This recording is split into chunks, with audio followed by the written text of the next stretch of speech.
بسم اللہ الرحمن الرحیم۔ السلام علیکم۔ حضرت سیدنا آدم صفی اللہ تعالیٰ کے انتہائی برگزیدہ پیغمبر، خلیفہ اور دست رحمت کا شاہکار ہے۔ انسان اول ہے، روح خداوندی سے فیضیاب ہے۔ اللہ تعالیٰ نے ان کی تخلیق کے موقع پر اعلان فرمایا، بے شک میں زمین میں خلیفہ مقرر کرنے والا ہوں۔ پھر اس نے ایک مشت خاک لی، اس کو پانی میں خمیر کیا، وہ سیاہ گارا کی شکل میں نمودار ہو گئی۔ اس سے صورت انسانی کو تشکیل دیا اور احسن تقویم بنایا۔ پھر اس میں اپنی روح خاص فرمائی تو مکمل انسان وجود میں آ گیا۔ پھر اللہ تعالیٰ نے فرشتوں کو حکم دیا کہ اس کو سجدہ کیا جائے۔ سب کے سب فرشتے سجدہ ریز ہو گئے مگر ابلیس اکڑ گیا۔ اللہ تعالیٰ نے پوچھا، اے ابلیس، تجھے کیا ہوا؟ تو سجدہ کرنے والوں سے الگ رہا؟ اس نے کہا، مجھے زیبا نہیں کہ بشر کو سجدہ کروں جسے تو نے بجتی مٹی سے بنایا، جو سیاہ بدبودار گارے سے بنی تھی۔ ایک آیت میں ہے کہ میں اس سے بہتر ہوں کیونکہ تو نے مجھے آگ سے اور اس کو مٹی سے پیدا کیا۔ ابلیس نے حضرت آدم علیہ السلام کے ظاہر کو دیکھا اور اپنے وجود کو ان کے وجود مقدس سے افضل سمجھا، اپنی عبادت و ریاضت کو ان کے علم سے مقدم جانا۔ نہ اس نے خدا تعالیٰ کے حکم کو دیکھا اور نہ حضرت آدم علیہ السلام کے باطن پر نظر ڈالی جس میں روح خداوندی معجزن تھی، اور نہ ان کی جبین ناز کی جانب نگاہ دوڑائی جس میں نور محمدی کے اجالے جلوہ ریز تھے۔ اللہ تعالیٰ نے اپنے نائب کامل کہ اس بے ادبی اور گستاخی کی بدولت ہزاروں لاکھوں سال کے عبادت گزار کو اپنے جلال لا یزال کے ساتھ فرمایا، تو جنت سے نکل جا کہ تو مردود ہے اور بے شک قیامت تک تجھ پر لعنت ہے۔ ابلیس کو چاہیے تھا کہ اب ہی عجز و انکساری کا مظاہرہ کرتا، توبہ و استغفار کا سہارا لیتا، لیکن اس نے اپنی عبادت و ریاضت کا صلہ طلب کیا اور کہا، اے میرے رب، تو مجھے مہلت دے اس دن تک جب لوگ اٹھائے جائیں گے۔ اس سے ابلیس کا مطلب یہ تھا کہ اس طرح وہ کبھی نہ مرے گا کیونکہ قیامت کے بعد کسی کو موت نہیں ہوگی۔ گویا اس نے خود ہمیشہ ہمیشہ کے لیے خداوند قدوس کی مخالفت کا پروگرام بنا لیا اور اپنی بدبختی پر مہر ثبت کر لی۔ اللہ تعالیٰ نے فرمایا، تو ان میں شامل ہے جن کو اس وقت تک مہلت دی گئی۔ یہ مہلت اس کے اعجاز و اکرام کے لیے نہیں بلکہ اس کی شقاوت اور عذاب میں اضافے کے لیے ہے۔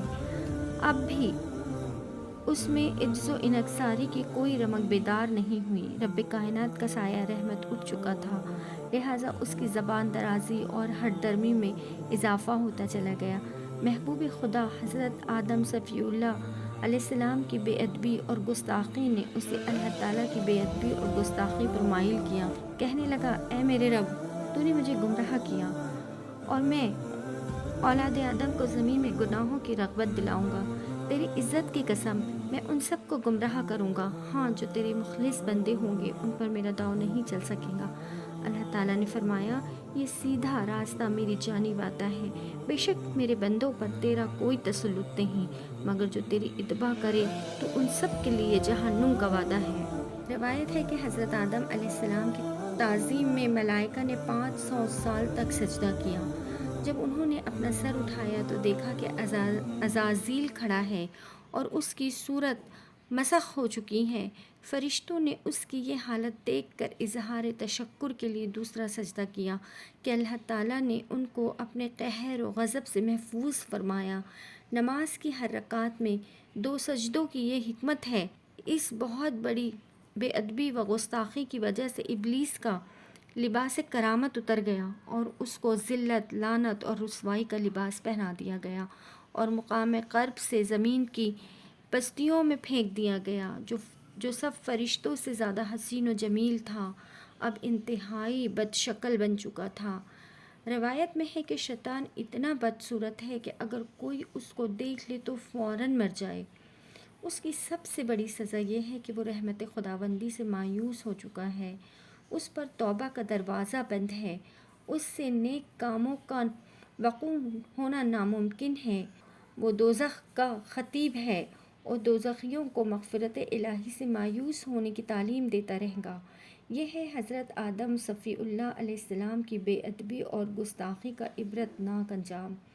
پھر آپ اپنی زوجہ حضرت سیدہ حوا علیہ السلام کے ہمراہ زمین پر قیام پذیر ہوئے تو اللہ تعالیٰ نے آپ کو اولاد کثیرہ سے نوازا۔ آپ کے گھر ہر بار 2 بچے پیدا ہوا کرتے تھے، ایک لڑکا اور ایک لڑکی۔ پہلی بار قابل اور اس کی بہن عقلیمہ پیدا ہوئے، دوسری بار حابل اور اس کی بہن لیوزا پیدا ہوئے۔ آپ کی شریعت میں بہن بھائی کا نکاح جائز تھا، بشرط یہ کہ وہ دونوں بہن بھائی ایک ساتھ پیدا نہ ہوئے ہوں۔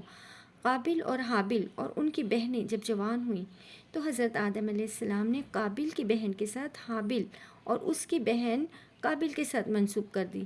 قابل کی بہن بہت زیادہ خوبصورت تھی، اس لیے اس نے اپنی بہن سے شادی کا ناپاک ارادہ کر لیا اور حضرت آدم علیہ السلام کے فیصلے کی بے ادبی اور گستاخی کر دی۔ آپ نے ان کو قربانی دینے کا حکم دیا اور فرمایا کہ جس کی قربانی خدا تعالیٰ کی بارگاہ میں قبول ہوگی اس کے ساتھ عقلیمہ کی شادی کر دی جائے گی۔ دونوں نے قربانی دی تو حابل کی قربانی قبول ہو گئی۔ قابل اس واقعے سے بہت دل افروختہ ہوا اور آخر ایک دن موقع پا کر اپنے بھائی حابل کے قتل کا ارادہ کیا۔ قابل کو قتل کرنے کا طریقہ بھی شیطان مردود نے بتایا تھا۔ قتل کے وقت حابل کی عمر 20 سال تھی۔ قابل کو اپنے بھائی کی لاش ٹھکانے لگانے کا علم نہیں تھا۔ وہ حیران ہو کر 4 دن تک ذلیل و خوار ہوتا رہا۔ آخر اس نے 2 کوے دیکھے، ان دونوں میں لڑائی ہوئی تو ایک کوا مارا گیا، دوسرے کوے نے چونچ سے زمین کھودی، مردہ کوے کو اس میں دفن کر دیا۔ قابل نے بھی کوے کی ادبا میں اپنا بھائی زمین میں دفن کر دیا۔ تفاسیر میں ہے کہ قتل حابل کے دنوں میں حضرت آدم علیہ السلام حج کرنے کے لیے تشریف لے گئے تھے۔ اس گناہ عظیم کی نحوست سے ساری زمین پر انقلاب آ گیا، ایک خوفناک آندھی سے دنیا تاریک ہو گئی۔ حضرت آدم علیہ السلام نے حضرت جبرائیل علیہ السلام سے پوچھا کہ اس انقلاب کا کیا سبب ہے، تو انہوں نے قابل کے بدترین عمل سے آگاہ کیا۔ اس عمل کی وجہ سے آپ اس قدر صدمے سے دوچار ہوئے کہ 100 سال تک لبوں پر مسکراہٹ نہ آئی۔ آخر الامر قابل نے بے ادبی کی اور گستاخی کی انتہا کرتے ہوئے آپ کا دین اسلام چھوڑا اور آتش پرستی اختیار کر لی۔ اس کا تمام بدن سیاہ ہو چکا تھا، تمام انسان اس سے شدید نفرت کرتے تھے۔ ایک روز ایک شخص نے اس کے سر پر اتنی زور سے پتھر مارا کہ وہ ہلاک ہو گیا۔ حدیث مبارک ہے کہ دنیا میں جتنے قتل ہوں گے قابل ان سب میں برابر کا شریک مانا جائے گا، اور ایک روایت میں ہے کہ یاجوج ماجوج قابل کی نسل ہی سے ہے۔ ہم امید کرتے ہیں آج کی ویڈیو آپ کو اچھی لگی ہوگی۔ اسی طرح کی ویڈیو دیکھنے کے لیے ہمارے چینل کو ضرور سبسکرائب کریں۔ ملتے ہیں اگلی ویڈیو میں، جب تک کے لیے اللہ حافظ۔